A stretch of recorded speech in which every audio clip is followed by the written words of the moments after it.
The road from Adelaide to South Australia's Murray Mallee is one Steph Evans has driven many times.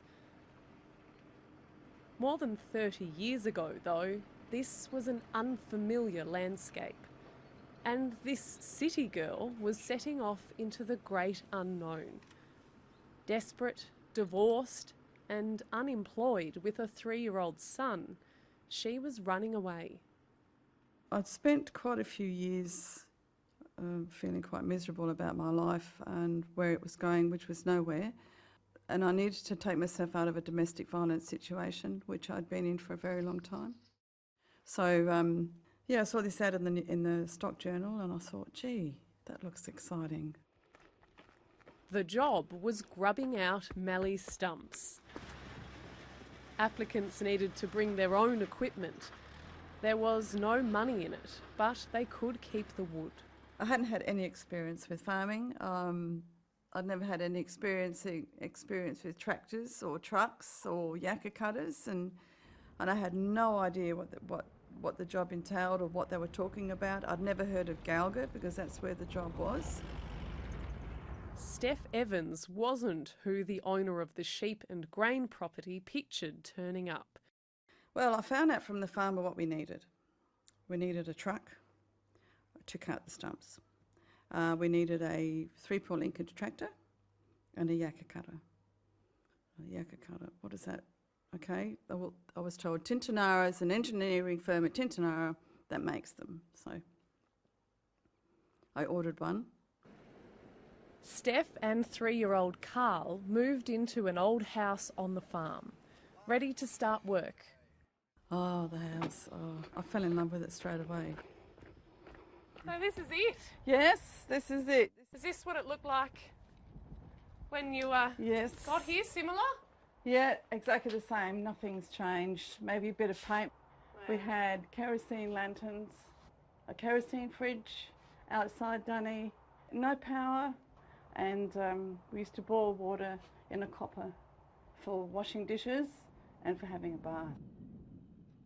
The old buildings, the windmill, the water tank, and all the beautiful rock made out of local stone. You know, someone had put their heart and soul into settling here.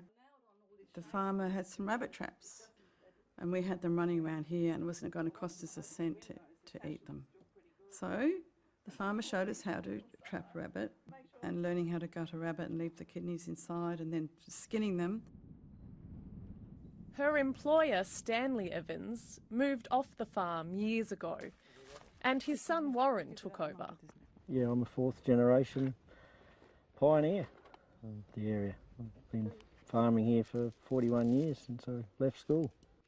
We go back to 1909. My great-grandfather came out from the Cainton area and settled the area when it became available, opened up for farming after the pastoral era. Steph and Warren formed a strong working partnership and a relationship that went beyond farming. I remember when I used to drive around the paddock, I'd always see Steph in the distance, just a beautiful blonde-haired woman, but I wasn't sure whether she was available or wanted to be available. I suppose it wasn't until I met her and got talking to her that we started to find common interests and attractions. In 1987, the couple married and welcomed daughter Katie, then their son Jack. Their family friend and local sheep contractor, Peter Jacker, has been around from the beginning, working alongside the family. He remembers well his early impressions of this strong, young outsider who'd made the Mallee her home. She was a bit different. But, yeah, she's all right, but she was a bit different. That was our first impressions. Yeah, most of the other younger people that got married, their wives just had a normal wife, the traditional wife role, I suppose you'd say. Steph wasn't traditional. She wanted to get stuck into farm work, rounding up sheep, fencing, pasture management. She got a truck licence to cart grain to the silos. then a wool classing certificate. She got right into it and looked and learned and listened, and if there's a new way of doing something, well, she'll be out there to find it. You know, you don't need to be 6 foot tall and weigh about 110 kilo to split a stump with a splitter. You don't need to be, you know, that size to work in a shearing shed.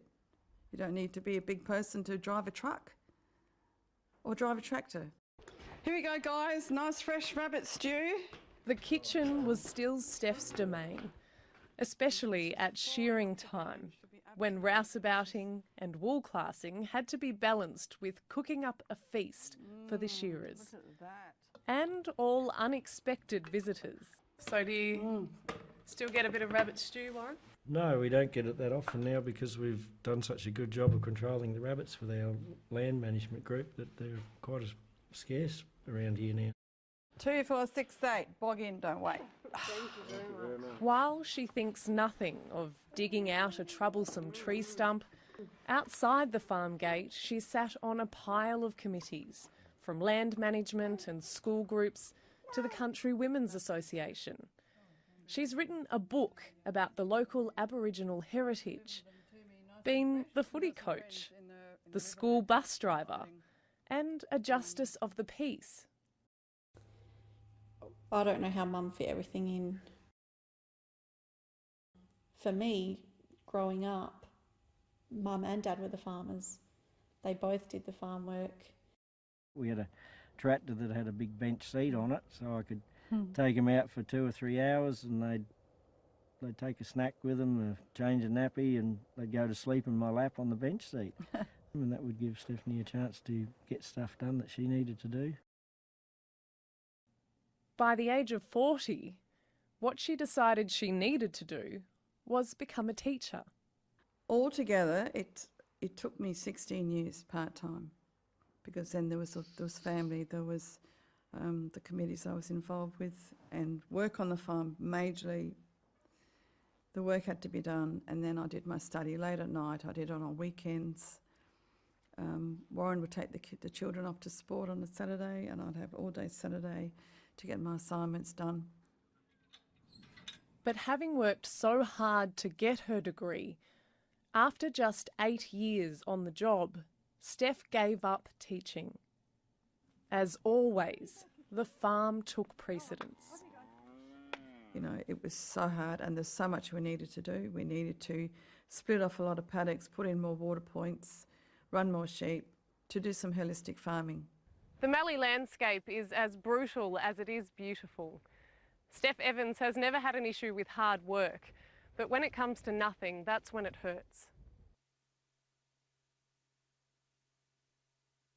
The one drought's okay. The second year's okay. Third year's okay. But then when you start going into the 4th and the 5th and the 6th, and then you're up to your 10th year, you know, it's like going, you're still working and you still have to go out and work and you still have to do the work, but you've got no income. To top off years of bad luck, in 2010 a mouse plague destroyed 3 million hectares of crop across the southern grain belt. Gelga was in the thick of it. There were thousands of mice. The smell of them was horrendous. They get into our wardrobes and they'd eat your clothes. There were that many. At night time, they'd be running across the bed. I woke up one night and there was one chewing my hair. They were in the walls of the buildings.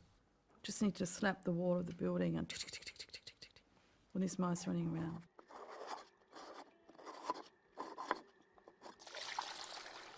Life on the farm has been great and challenging and character building. Last year was another dry one in a long line of low rainfall seasons. For once, though, the farm had to take a back seat. Steph had more pressing concerns. I noticed one of my breasts was deforming, it was twisting and doing all sorts of weird stuff, and I thought, oh, it just looked terrible. Had some ultrasound tests and discovered that I had cancer in the one, and it was reaching, meaning it was starting to spread. I remember Mum walking in, meeting the surgeon, and this is Mum all over. Her first thing she said to the surgeon was, I've made my mind up. I've decided I'm having a double mastectomy. That's it. I've decided.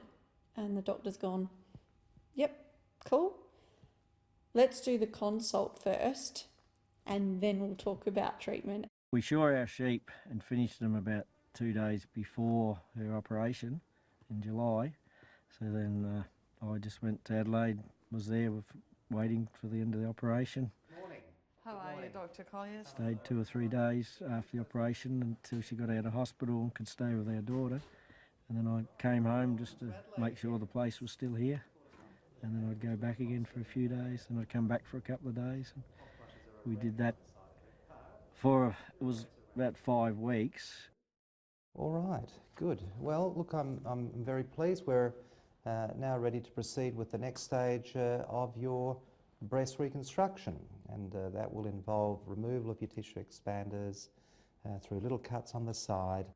After having an operation before, Steph has more surgery to come, but she has been given the all clear in terms of the cancer. Having just turned 64, this grandmother has decided it's time for a change of pace. And I thought, no, I really don't really want to be here anymore. I've had enough. I've had enough. I want to move on. I want to live life. The fear of being exposed to chemicals and the fear of it coming back and not ever having lived, just worked, because that's what you do on the farm. Steph and Warren are ready to write the next chapter in their action-packed lives. Closer to the grandchildren in the Adelaide Hills. But closing the book on more than a century in the Mallee is bittersweet. I'm good. I'm really good. But just can't help it. It's just, change is good. I'm looking forward to the change. But it's like letting go of your children for the first time when they first leave home. It's so hard. You miss them. And I see it as letting go. It's the hardest part, letting go.